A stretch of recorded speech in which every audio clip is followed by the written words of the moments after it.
जवळपास माझ्या मते 55,000 कोटीच्या जवळपास यांनी कपात केलेली आहे सर्व विभागांमध्ये आणि तो निधी केवळ निवडणुकीसाठीच्या ॲडव्हर्टाइजमेंट्स, निवडणुकीसाठी नवीन योजना घोषित करणे, वेळप्रसंगी थोडाफार पैसा त्या योजनेत टाकणे अशा पद्धतीने त्या ठिकाणी त्याचं नियोजन केल्याचं हे दिसतं आहे। आपल्यासोबत राज्याचे काँग्रेसचे वरिष्ठ नेते डॉक्टर नितीन राऊत आहेत। राऊत साहेब, सरकारकडून गेल्या काही दिवसांपासून एकानंतर एक योजनांची घोषणा केली जात आहे। मुख्यमंत्री लाडकी बहीण योजना आली, त्याच्यानंतर मुख्यमंत्री तीर्थदर्शन योजना आली आणि आता अजून जरी त्याच्या डिटेल्स त्या आलेले नाहीये, मात्र 10वी 12वी आणि डिप्लोमा करणारे जे विद्यार्थी आहेत, मुलं आहेत, त्यांना पण स्टायपेंड दिलं जाईल असं सांगितलं जात आहे। तुमचा आरोप आहे की आवश्यक विभागांसाठीची जी तरतूद आहे त्याच्यामध्ये कट केला जात आहे, त्याच्यामध्ये कपात केली जात आहे। एक लक्षात घ्या की ही सरकार अत्यंत घाबरलेली आहे आणि यांना कुठतरी यांच्या पायाखालची वाळू सरकली असून यांना वाटतं की येत्या निवडणुकीमध्ये त्यांचा पराभव सपशेल आहे। त्यामुळे आता काय करावं आणि काय करू नये, मतदारांना कशा भूलथापा देता येतील आणि त्यांना आपलंसं करून घेता येईल याच्यासाठी चढाओढ त्यांची लागलेली आहे। दररोज काही ना काही नवीन योजना ही काढताना आपल्याला या ठिकाणी दिसत आहेत, परंतु खरी परिस्थिती अशी आहे की राज्यावर 8 लाख कोटीच्या वर कर्जाचा डोंगर उभा आहे।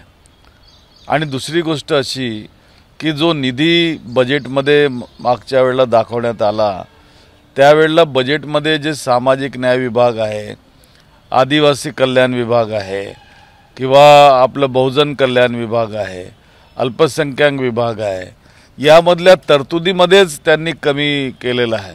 मला आठवतं की जवळपास 6,000 कोटीच्या वर सामाजिक न्यायात तरतूद कमी करण्यात आली, तुमच्या 2,000 कोटीच्या वर आदिवासी न्याय विभागात तरतूद कमी करण्यात आली। अशाच प्रकारचे आकडे इतर दोन्ही खात्यांमध्ये आहेत। यावरून एक लक्षात येतं की या खात्यांचा निधी ज्या ठिकाणी या देशातील दलित, मागासवर्गीय आणि वंचित समाज यांच्यासाठीच्या योजना असतात, त्याच समाजाच्या लोकांना नागवं करायचं, त्यांच्या खात्यातले पैसे काढायचे आणि जनरलमध्ये वाटायचं, अशा पद्धतीने यांनी हा प्रयत्न या ठिकाणी चालवलेला आहे। लोक यांना ओळखत नाही अशातला भाग नाही, लोक चांगल्या पद्धतीने ओळखतात आणि हे काही करायला लागले, किती घोषणा यांनी दिल्यात तरी येत्या निवडणुकीमध्ये त्यांचा पराभव या ठिकाणी निश्चित आहे। जे वेगवेगळे विभाग आहेत त्याच्यामधून किती कोटींची टोटल एकूण कपात किती कोटींची करण्यात आली आहे? जवळपास माझ्या मते 55,000 कोटीच्या जवळपास यांनी कपात केलेली आहे सर्व विभागांमध्ये आणि तो निधी केवळ निवडणुकीसाठीच्या ॲडव्हर्टाइजमेंट्स, निवडणुकीसाठी नवीन योजना घोषित करणे, वेळप्रसंगी थोडाफार पैसा त्या योजनेत टाकणे अशा पद्धतीने त्या ठिकाणी त्याचं नियोजन केल्याचं हे दिसतं आहे।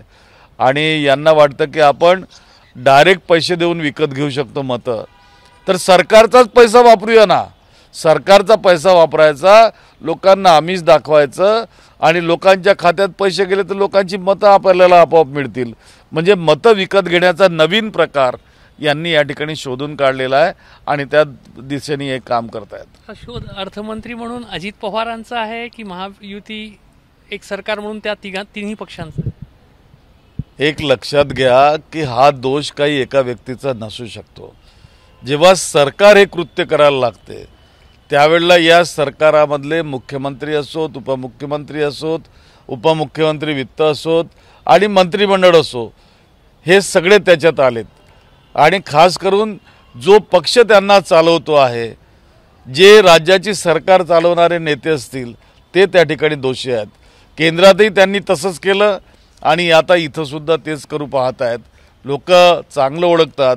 अहो, पैसे देऊ देऊ यांनी पैसे म्हणजे आमदार तोडलेले आहेत, सरकार तोडलेली आहे, यांना काही तोंडच नाही दाखवायला ना, करणार काय?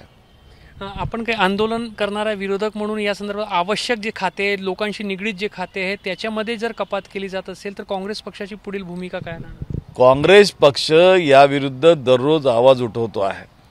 दररोज काही ना काही इश्यूज घेऊन काँग्रेस पक्ष कामाला लागलेला आहे। येत्या दिवसात आपण बघणार की आणखी कसे कसे आम्ही यांचे कशा का पद्धतीने हे लोक काम करतायत त्याला कसं उघड करू हे आपल्याला लवकरच दिसणार आहे या ठिकाणी. तर आमदार विकत घेऊन सरकार स्थापन केलं आणि आता मतदारांना विकत घेण्याचा प्रयत्न केला जात आहे असा एक गंभीर आरोप जो आहे ते काँग्रेस नेते नितीन राऊत महायुती सरकारवर करत आहेत. जवळपास 55,000 कोटींपेक्षा जास्त कपात जी आहे वेगवेगळ्या विभागांच्या जाहीर केलेल्या तरतुदीमध्ये करण्यात आलेली आणि त्याच्या आधारावर मोफत लाभाच्या वेगवेगळ्या योजना ज्या आहेत त्या महायुती सरकारकडून घोषित केल्या जात आहे असा आरोप नितीन राऊत करतात. कॅमेरामॅन व्यंकटेश नायडूसह रजत वसिष्ठ, एबीपी माझा, नागपूर. एबीपी माझा, उघडा डोळे बघा नीट.